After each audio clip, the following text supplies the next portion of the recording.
Roman is the biggest bad guy character in professional wrestling. When's the last time you got laid?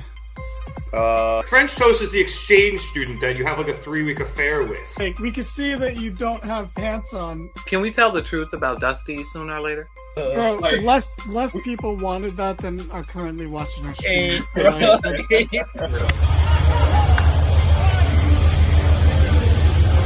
And you know Vince, and you still think, are these true? It's like... Welcome to the Mark It Down podcast.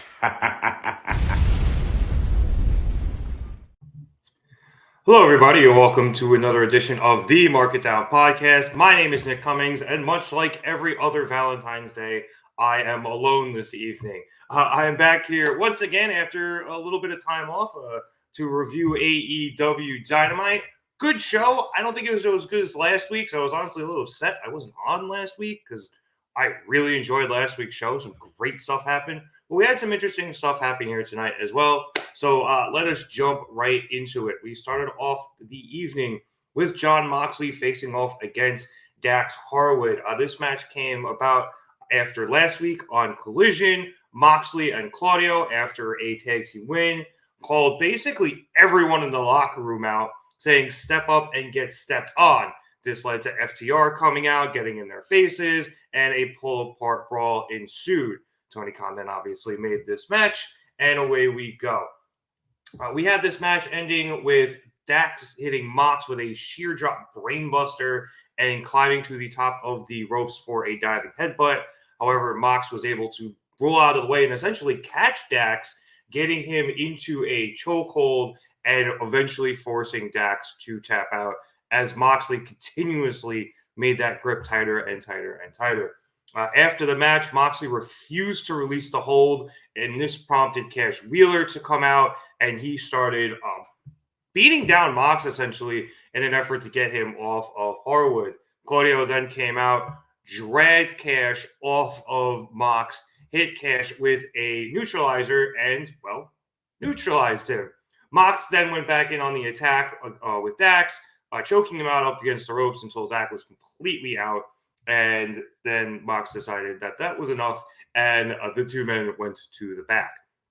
I actually really enjoyed this match. It was a very hard-hitting match. Big styles make fight type of things. Both these guys are very similar. They want to outstrike you. They want to outwork you. They just want to beat the shit out of you. And it made for a very entertaining match where each guy was trying to outdo the other just in terms of the striking and in terms of trying to put the other one down for good. I also really enjoyed the sequence right before the finish where Moxley, I think it was right after he had escaped a sharpshooter, went to the outside. Thank you, Producer Boy. And hello there, Producer Boy in the building, ladies and gentlemen. Maybe smaller. Now you can see the whole new background we have. It's very nice. Very, very well done, Producer Boy. But we had Moxley go to the outside, and Dax chased him. And as Mox got back in the ring and Dax was following him in, Mox went over and kicked the rope, essentially landing a low blow. And then that led to a lariat, followed by a stomp, followed by a pile driver that Dax was able to kick out of. So I thought we actually had both guys not just try to outstrike each other, but they both kicked out of good sequences and made them and kept them looking strong. We also had them. What am I looking for here? We had them doing a lot of counter wrestling. That's what I was looking for. You saw both men trying to go for finishing moves. I think Moxley was able to kick out of one of Dax's pile drivers, but Mox wasn't able to hit a paradigm shift or a Death Rider. Moxley did kiss Dax earlier in the match just to try to fuck with him a little bit, which was pretty funny. I think he's been doing that a bit since the Swerve match in the Continental Classic. So pretty funny. It is also Valentine's Day. So, and that's not what they're red for. This is a Chiefs jersey. Congratulations to them. But I guess it does kind of work. But I really enjoyed this match. It was a lot of fun. Good way to start the show and get this Texas crowd pretty amped up. They were a good crowd tonight, so I was happy to see that. I thought they brought a lot of energy to the show. This was a good way to start it. Right after that, we went backstage for an interview with the Don Callis family. That carny piece of shit is super upset that nobody wants to face Konosuke Takeshita at Revolution, and Callis refuses to let this pay-per-view go by without Takeshita on the card, or any member of the Don Callis family for that matter. So Don is going to put two members of his family up against each other. Takeshita against Will Ospreay, who we have not seen since it was announced he would be coming to AEW. I think he was just finishing up his New Japan dates for the last few months or so. He just lost a match, I believe, to Bullet Club in the last pay-per-view where they fought in, I think, a dog cage match or something like that. It looked pretty wild from when I was reading about it. It also went like a fucking hour. So if you got an hour to kill, I guess you can go watch that. But Ospreay will be coming over and facing Takeshita at the pay-per-view, which actually stunned Renee. But Don was like, well, when I was a kid, my dad used to get drunk and made me fight my brother, and we all turned out okay. So I'm going to make these guys do the same. And no matter what happens, it means the Callis family will win. So, Don, you should probably go to therapy for that. I feel like there's probably some unresolved issues stemming from what your father had made you and your brother do. And B, I think this is going to result in an amazing match. Obviously, I have been very high on Takeshita since the beginning, since he joined AEW. I think he's one of the better wrestlers on the roster at the moment, and perhaps one of the most underutilized, just strictly due to the fact that he's just been stuck in this fucking Jericho feud for so long. Hopefully, now that it's over, I mean, he beat the guy with his own move, for fuck's sake, and he beat Darby Allin, which is part of the reason why in kayfabe nobody wants to fight Takeshita. So, pitting him against Will Ospreay, who is obviously one of, if not the best wrestler in the world, I think is going to make for a phenomenal match. I am so here for it. And I wouldn't be surprised, much like this tweet that Producer Boy is saying, put up is saying, excuse me, I would not be surprised if Will left the Don Callis family following this match, or maybe not directly after, but shortly thereafter. I also have to imagine that he wins. I don't think he comes in and has his first match as an official AEW roster member and loses, despite how good Takeshita is at the moment, unless Don turns on him. A lot of ways this can go, but I think just would not be surprised if we saw a reunited Empire, as you have the rest of those guys coming. Aussie Open, hopefully, I think it's Alex Shelley gets healthy, and we could reunite Aussie Open and have the United Empire, running roughshod over AEW. After this, we went to another match, which saw Wardlow against local talent Barrett Brown. This match went, I think, maybe 3 minutes, and it probably could have went 2 if Wardlow didn't spend a bunch of time literally staring at himself on the Jumbotron and admiring himself. I think, honestly, this was a quick beatdown. Adam Cole's on commentary. I think he got maybe 5 words in. That's how fast this was. They're just continuing to build Wardlow up, make him look incredibly strong. As it appears, they are trying to eventually build him for an AEW title shot, or at least that's what Adam Cole keeps saying. We'll see. It's always interesting with Wardlow because they've done this before. I almost feel like they've done this specific thing before.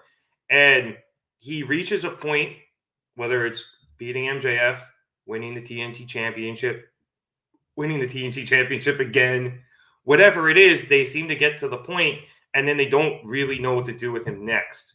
So when we do get to the point of where he's more than likely challenging for the AEW Championship, and again, I don't think this is going to be for a while, and then we're going to have the Adam Cole of it all, where Wardlow's supposed to relinquish the title to a now healthy Cole. They got to know what they're going to be doing after that. They need to know. And we normally think that AEW is good at long-term booking, but for whatever reason, just hasn't really clicked with Wardlow, at least past their initial plan for him.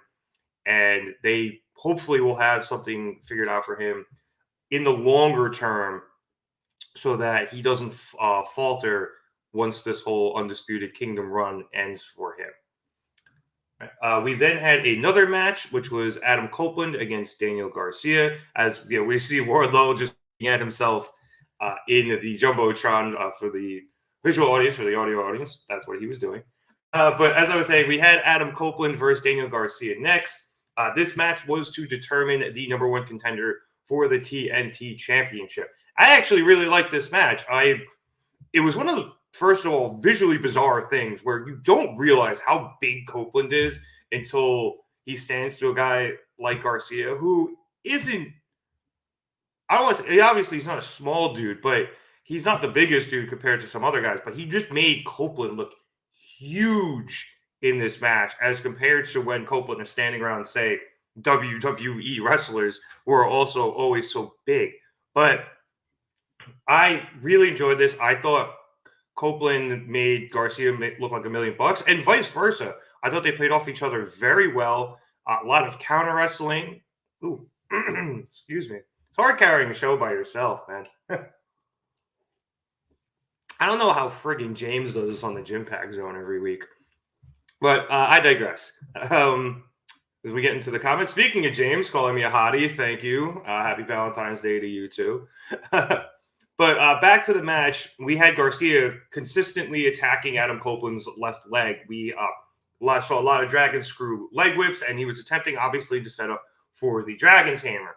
But towards the end of the match, after hitting an Avalanche Impaler, Copeland lined up for a spear, but as he was going across the ring, that left leg ended up giving out, and Garcia was able to come in and land a kick. Garcia then took Copeland down and went for a submission, but Copeland was able to gain wrist control, gain arm control, and then get in a crossface on Garcia.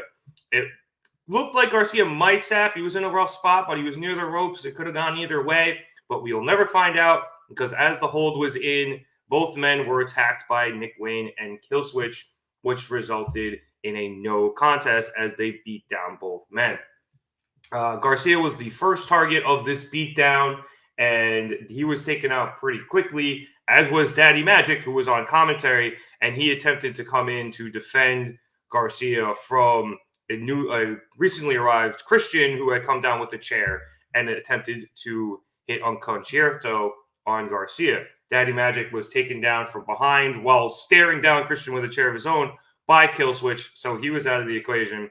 And as Christian went for the concerto on Garcia, Copeland was able to recover, come in with a chair of his own. A lot of chairs going around, obviously, with these guys. And he took out Wayne and Killswitch before striking at Cage with the chair. Cage went back with his own chair. The two hit each other's chairs. And Christian dropped his and ended up cowering in the corner.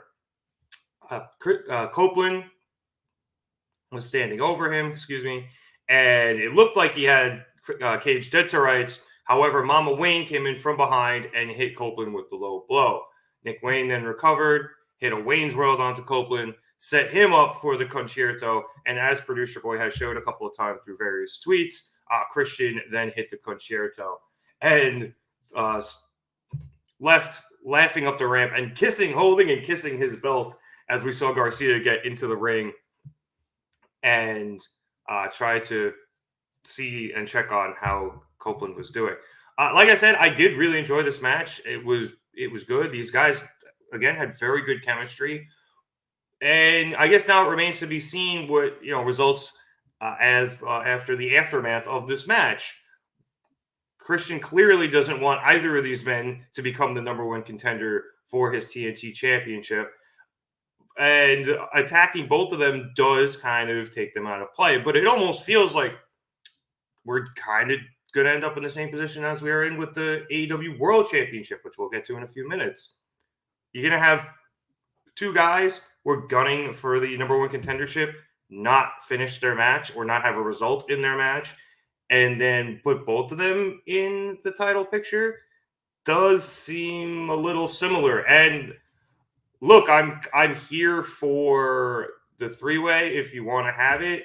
I think it'd be a pretty good match. I think you can have Christian then beat Garcia to retain while protecting Copeland. You can also maybe have Copeland and Garcia protect Christian and get the title back on Copeland. But I don't see that one happening. But I don't know what the end goal here is for Copeland and Christian. Do you want to have Copeland take the title off of him, or do you want to continue this TNT title run for Christian? It's been amazing. I think everyone can agree on that. It has been absolutely phenomenal. He's doing great character work. You know, the Patriarchy has been a great group, and it'll be interesting to see what they end up doing with it. You could, if you want, take the title off of Christian, and eventually that leads to the return of Luchasaurus and he turns on Christian.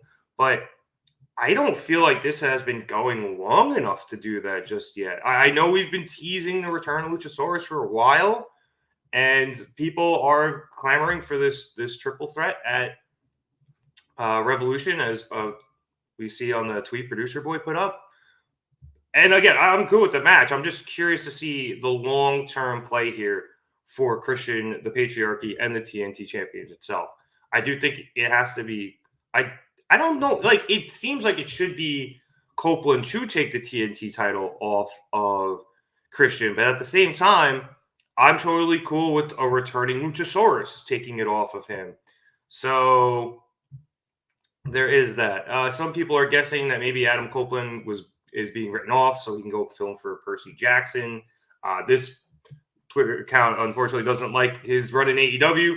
Not sure why. I think it's been pretty damn good. He had one of the best matches at World's End, in my opinion. So, wrong. You're just wrong. But it remains to be seen, I guess, now what happens with Copeland. I don't know if he has to go film for Percy Jackson Season 2. I don't know if he'll be returning for Revolution. But I guess you could always have him being written off, not do the triple threat, just do Christian versus Garcia at Revolution, have Christian retain, and then eventually a returning Copeland faces him at the next pay-per-view. I think that is a legitimate option as well, depending on Copeland's schedule outside of wrestling. But that is a lot of speculation, which I think is neither here nor there. But hey, yeah, it does appear he will be returning as Aries, which honestly I've heard he did a really good job in. So good for him. All right. After this, we came back from commercial to a Samoa Joe, Hangman Adam Page, and Swerve Strickland promo in the ring. Joe was the one who came out first, and obviously he's still really pissed off at the fact that he will be facing both Hangman and Swerve in a three-way match for his AEW Championship. He blamed the rankings committee, saying that he brought them back so that only the best of the best would be able to challenge him and then eventually lose. However, they didn't do that. And instead of throwing these two men in the back of the line after their 30-minute time limit draw last week, they rewarded their mediocrity and gave both of them title shots. Swerve then came down and he says that Joe had been saying that what you had to do was come to him with your resume and your reputation, and that Joe needs to put a little more respect on his. Swerve says he's been grinding for 15 years and hope that somebody one day says that he's one of the best, and it is now that day. Swerve, great here. Absolutely loved his delivery, and I will touch a little bit more on what he said in a second. But he was interrupted by Hangman Adam Page, who was the only one of the three who did not come down to his music. He just came down yelling, first saying that he wanted to set the record straight, and he wasn't mad after the result of their match last week, which, I mean, come on, dude. You were pretty pissed off. But he tries to say that he wasn't mad, instead saying that everyone knows the result was bullshit. He signed a contract to determine the number one contender for the AEW World Championship via a winner, but Swerve wasn't able to get that done and therefore shouldn't be in the match. He believes it should just be him and Samoa Joe. Really just reading the contract to say, oh, Swerve had to win to be in, not me. I'm already in. Not sure that how that one goes, buddy. You're literally playing one side of the situation. You also had to win to become the number one contender. As for Swerve, after everything he's put Hangman through, Page says that Swerve doesn't deserve another second of his time, let alone 5 more minutes, referencing Swerve's challenge to him after the bell last week, and the two get in each other's face, Swerve being like, you really want to do this again? This just pisses off Samoa Joe, as producer boy put up briefly. And I do agree with SRS here on the tweet. Joe has been a great champ. But Joe steps between the two, saying neither of them are going to get lucky in their match and pin or submit the other one to take his championship away from him. Because as sure as his name is Samoa Joe, he is going to whip both of their asses. And he storms out. I loved everything about this promo. I loved Samoa Joe being pissed off at the rankings committee that he brought back for rewarding mediocrity, which I agree with. He's been one to say, you have to be a winner. You have to be good to come and step to me. And, well, both of these guys have been winning. Neither of them won the match that they were supposed to win in order to face him. So he has a very good point here. And he's playing off how pissed he is so well. Swerve, as I think James discussed a bit last week, and I was doing my best to convey in the comments, it looks like we are on the verge of a double turn with him and Hangman Adam Page. And he cut a fairly babyface promo tonight where he was talking about his grind and how long it's taken for him to get there. And it's very, very, face. It's giving off very face vibes. So I'm curious to see if this double turn does officially happen in this triple threat. As for Hangman, as I said, he was being a bit hypocritical, which is also a heel move, saying he's not mad when he clearly is, just trying to deny. And I find all of this very entertaining, very intriguing. Obviously, like this tweet is saying that Producer Boy has up, you have one of the hottest feuds in the world today in Hangman versus Swerve, and you then insert Samoa Joe into the middle of it. And normally when you insert somebody into a feud as hot as this one, it tends to backfire. But Joe, as that tweet was saying, coming off as an absolute killer, absolute stud, perfect champion, who, while maybe respecting these two gentlemen in the ring to an extent, clearly doesn't expect their resumes at the moment, because he doesn't think either of them should be in the ring with him. So I'm loving what he's giving across. I'm loving the tone shift from both Swerve and Hangman. And Samoa Joe continues to be one of my favorite wrestlers on the planet. He is always a threat, and his mic work always conveys that he is a threat, and he is not afraid of anybody. And he truly brought it tonight, as did all three of these guys. But to me, I think Joe kind of stood out the most. Maybe I'm just being a little biased. After this, we went to Timeless Tony Storm's newest film, Wet Ink. And this was the first one, I believe, with sound, at least that I can remember. The last few have been, what is the word? It's silent films. Thank you. Here we go. So this new film described her relationship with Deonna Purrazzo, saying she took pity on Deonna when she got to Japan, mentored her as her, quote, young girl. And now Deonna has, and I quote here, bit the tit that feeds her and needs to be taken out. Tony ends the film by saying, what do you do with the past? You kill it, as she debuted a new tattoo she was getting throughout the majority of the film after flipping through those picture albums that we saw Producer Boy put up. And this new tattoo is a knife surrounding the tattoo that her and Deonna had gotten together. We then immediately went backstage to Renee Paquette with Deonna, and Renee was in shock, and she kind of just gave the floor to Deonna. And Deonna said, Tony talks too much, which is immediately going to be used on the next Botchamania. Shout out, Matthew. And Deonna just keeps it short. I'm going to break your arm, bitch. Pretty good use of the word bitch there. A little bit better than, say, Brandy's. But I kind of like that they kept this one short. Deonna was clearly pissed. You can tell she was pissed. And I thought just that one simple line did a lot of heavy lifting there. So, well done. After this, we went to the Young Bucks against Top Flight. They've been kind of making this match a little bit in the last few weeks. Obviously, we saw Nicholas and Matthew Jackson in one of their first segments as these douchebag EVPs call Top Flight out for being late and not in gear, even though they had been there for quite a few hours. So they've been setting this one up for a while. We actually saw the EVPs arrive earlier today in a private jet and be picked up from the tarmac in a another stretch limo truck. I think those are like Lincoln Navigators. And then they were driven to the arena, all still while wearing the white suits and pants and vests that covered in the blood of Sting and Darby Allin from last week.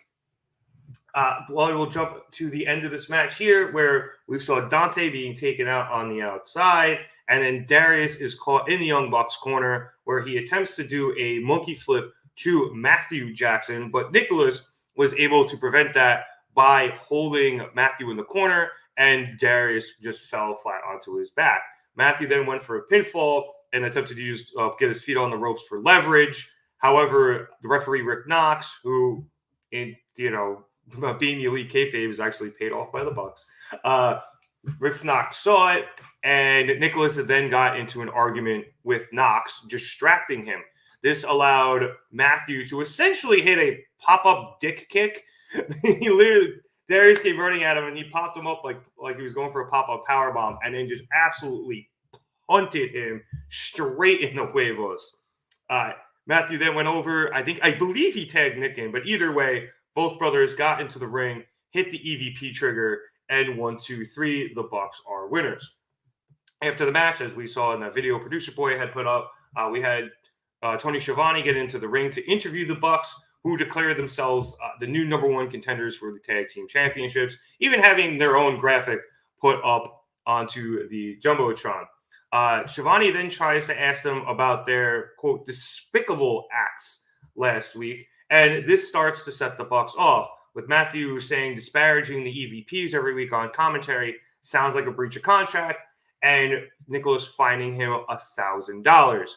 Tony is clearly upset with this, and Nicholas starts calling him out, being like, what? You mad broed him, and Nicholas bumped him, and Schiavone fell down. Matthew quickly stepped in, tried to calm everything down, apologized for his brother's temper, and went to help Schiavone up, grabbing him by one hand. Nicholas then went to the other side and grabbed Schiavone's other hand, and as it appeared they were helping him up, they put him back onto his knees, and it appeared they were going to set up for an EVP trigger on Tony Schiavone. However, Darby Allin's music then hit, and he comes running into the ring with Sting's back, clearing the executive vice presidents out of the ring. Darby then grabbed the mic and reminded the Young Bucks of the original AEW mission to change the world. But it seems like the Young Bucks are only really just in this to help themselves and to help all of their friends. I think he called them the California Club or whatever it was, with Darby saying there was a certain EVP who was no longer there that helped Darby get there, as opposed to the Bucks, who wouldn't even give him the time of day back before AEW signed him, and he was homeless. But what this all really is coming down to is the Bucks wanting to be Sting's last match, with Darby telling them they don't know what they've gotten themselves into, as Sting is a man who has nothing to lose. Darby then officially issues the challenge for himself and Sting versus the Young Bucks, presumably for the AEW Tag Team Championships at Revolution, and then the match is made by Tony Khan. So we all knew this was coming. The Young Bucks versus Sting and Darby for Sting's last match at Revolution. I'm excited for it. I think the Young Bucks and the role they're playing right now is perfect. It's the best way, I think, for Sting to retire, or at least for the people who are retiring Sting. Having these super douchebag and very meta Young Bucks taking out Sting, who to them is what they say is the face of like the outsiders, aka like WWE guys, coming in and taking all of the spots from some of the original AEW members, as they talked about a couple of weeks ago. Yep, there's an EVP here with a sense of brains that I'm not talking about Kenny Omega. The crowd then chanted for Cody. It was pretty on the nose. But I think the Bucks here are in such a good spot to take the heat of being the ones who retire Sting, especially with this gimmick, which I know Producer Boy put a tweet up before saying that this gimmick was ass. I think the complete opposite. I love this gimmick, just leaning into everything the IWC and internet wrestling community thinks of them, or at least the fanboys who don't like AEW and don't like the Bucks or are huge Punk people or whatever it is. They're leaning into, they're just abusing their power as EVPs. That's why CM Punk's no longer there. That's why they're the ones who are always killing everyone's momentum, stuff like that. So them being the ones to retire Sting is an absolutely perfect move. Darby's promo, to get to that, I thought he did a great job here. I don't want to say it was disjointed. I think he did get from point A to point B. Point A being, the stuff about the California crew and stuff like that, to point B of, hey, you guys want to fight me and Sting, don't you? It was a bit of a jump, but he did get there. But my point being, I think he was great. We've talked a lot recently about how Darby has improved a lot as a promo, and I think he truly showed it tonight. He was kind of work shooting on the Bucks, as Producer Boy's tweet said before, or whatever tweet he had up. And I think it worked. It really worked. Calling out the hypocrisy of the Bucks, saying, oh, yeah, Sting is one of those, he's the face of the outsiders. We're here for the original AEW people. And Darby countering with, no, the original AEW people you're here for are all of your friends who you brought in, instead of helping to bring in some of the best unsigned talent to this company back in the beginning. And I think pointing out that hypocrisy is great. I'm really loving Darby calling him out here. We're kind of I hope Darby keeps the bat, actually, too, to be honest. I know skateboard's always his thing, but Sting bequeathing the bat to Darby, I think, would be pretty fucking cool. Even though I still hope that Sting is still sticking around a little bit, maybe pops up every once in a while, takes some people out with the bat, vanishes back into the shadows. But I think that would be pretty cool. And I'm really excited to see how the next few weeks of Darby and the Bucks and, those interactions go. I'm really excited for this match. I'm really excited to see how they build to it for the next few weeks. Okay, after that, we came back from commercial. Oh, I will get to that spot, Producer Boy. Save that one. You got two more segments, but keep that one in the chamber, man. That was nuts. We then came back from commercial to backstage interview with the Bang Bang Scissor Gang. We were actually, I believe, in the Bang Bang Scissor Gang Lounge, as they called it. But pretty much, this was just a setup for Rampage. The new crew seems to be going very well. They're gelling. And they really like each other. They've been successful, but they haven't tested themselves as a crew in the ring. So Daddy Ass attempts to suggest a 12-man tag for Rampage. However, he's cut off by one of his sons. I believe that's Austin, who suggests it first. Everyone ignores him. And then Billy makes the suggestion, to which everyone's like, yeah, no, that makes a lot of sense. So that will be happening on Friday. But I bring this up because whatever gun son that is, he played it great. He stole the segment, and I think he said like 5 words. Because they literally, when they came in, Renee is trying to interview them, and he's literally playing with her hair. And she notices, and then I think Billy noticed, and somebody slapped his hand away, and he just looked dumb as hell. And then him suggesting the 12-man tag, cutting off his father and saying the exact thing his father said, but everyone ignoring him and only listening to Billy. Whatever this new little character twist is for him, it has been great. I love it. He's stealing segments like this. So, guns up, scissor me daddy. These guys are great together. When this all falls apart, I'm going to be a little sad, but I'm having a lot of fun with them so far. We then went to a women's match, which saw Willow Nightingale face off against Skye Blue. Fortunately, we're back in the time slot of death for the women's matches. But hey, at least I got 2 segments tonight, right? I guess.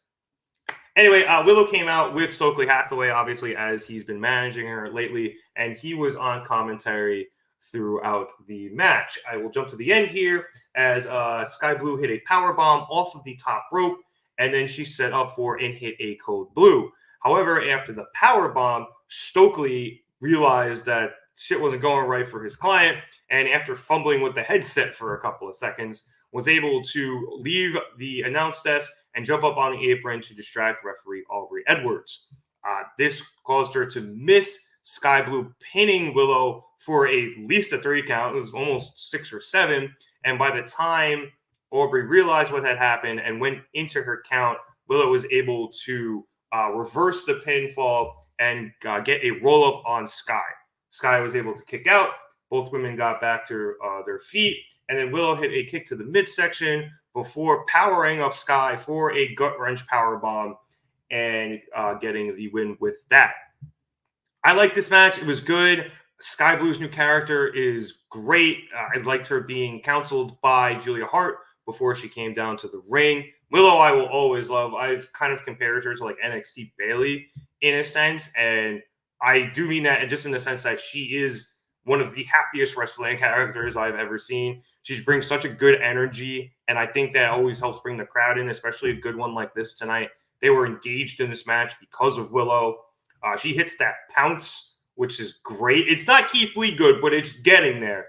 And when she does it on somebody a lot smaller than her, like Skye, those people go flying. So I really enjoyed that. And I'm enjoying the wrinkle of Stokely Hathaway here. Willow got a dirty win tonight. She should have lost that match, and her manager essentially cheated to help her win. And we don't see that a lot with faces, especially with heel managers. So I think this is an interesting dynamic they're building with the two of them. It'll be interesting to see how they play it in terms of, does Willow want Stokely doing this for her, or does she not? Does she eventually lean into Stokely doing this for her, or does she have to eventually fire him, and then he ends up managing somebody who eventually attempts to take Willow down?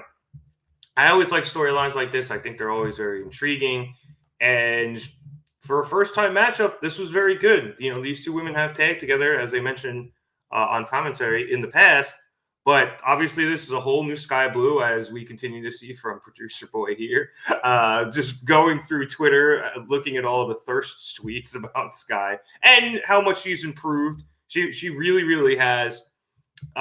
So I enjoyed this match. I enjoyed this segment, and I think both of these women are going to continue to do very, very well in this division, provided, obviously, that the women are given some fucking time, Tony Khan. For fuck's sake. I know, they got 2 segments tonight. Woohoo. All right, let me calm down and move to our final match of the evening, which saw Orange Cassidy face off against Matt Taven in a Texas death match.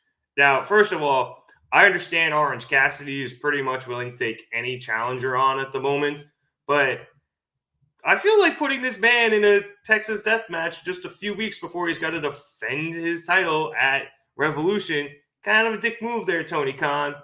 But we ended up in this situation because the Undisputed Kingdom has been gunning for Orange Cassidy and the Best Friends. That is the pounce I was mentioning earlier by Willow. But as I was saying, the Undisputed Kingdom has been gunning for Cassidy and the Best Friends the last couple of weeks.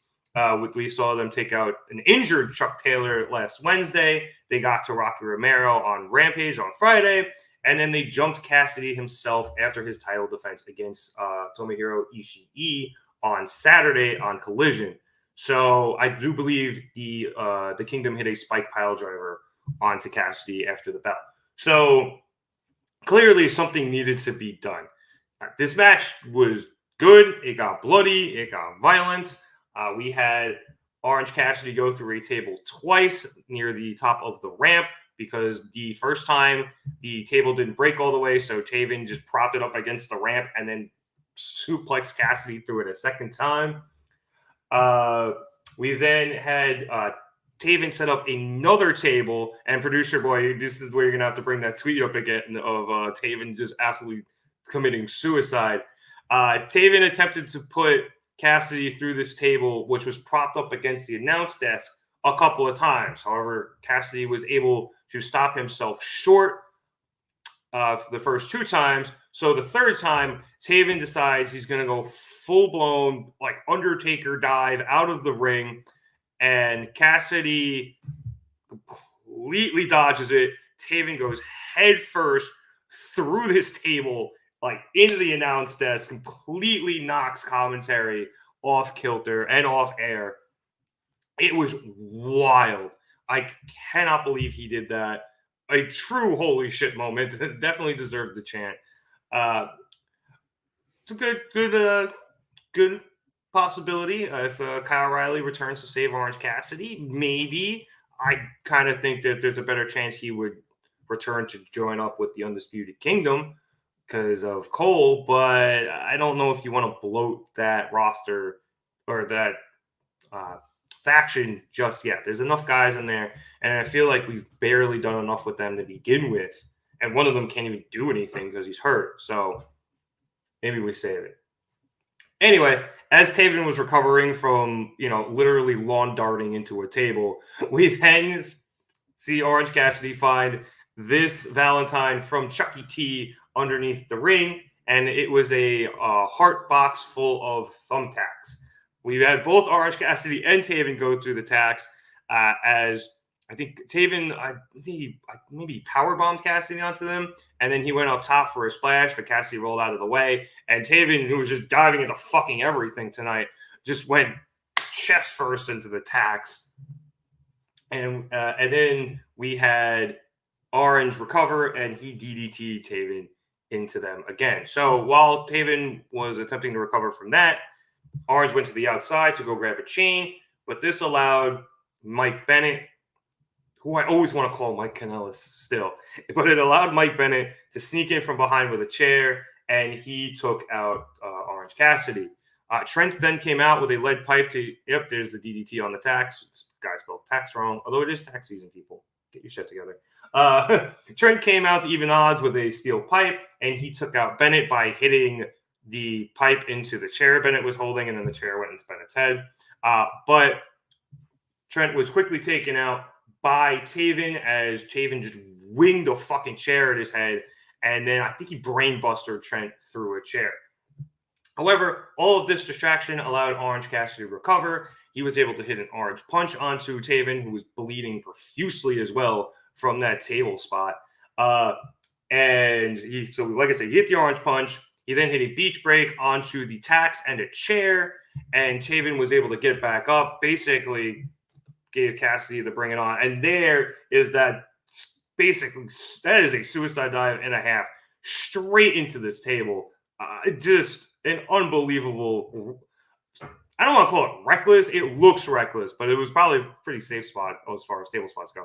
But just out there at reckless abandon going to a fucking table, like, that's wild. Anyway, as I was saying, Taven basically challenged Orange after being hit with the orange punch and the beach break to bring it on. So Orange took the chain he got earlier, wrapped his fist in it, and essentially knocked Taven out with another orange punch.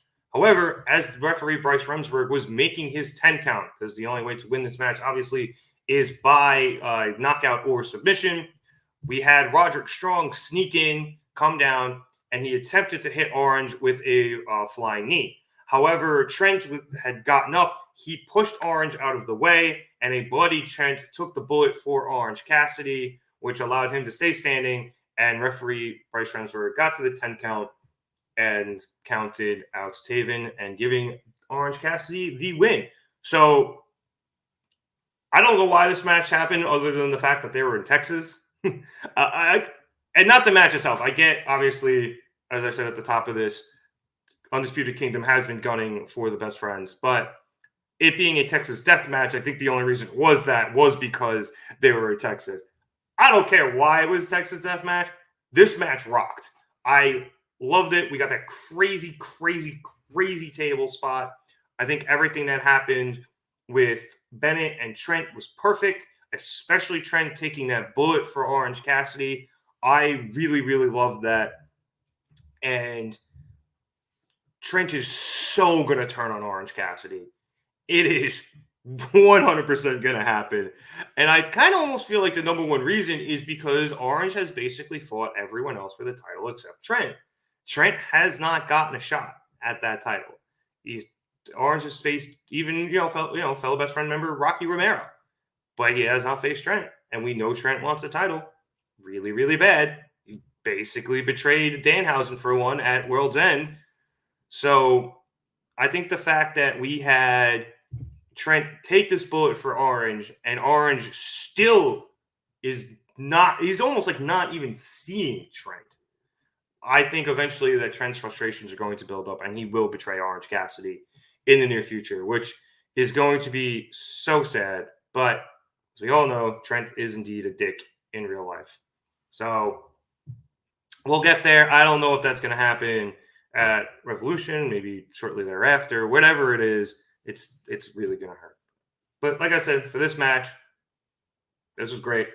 No notes. I really hope Matt Taven's okay because holy fuck, that table spot was crazy. Good to see Jesus over at AEW Dynamite on Ash Wednesday.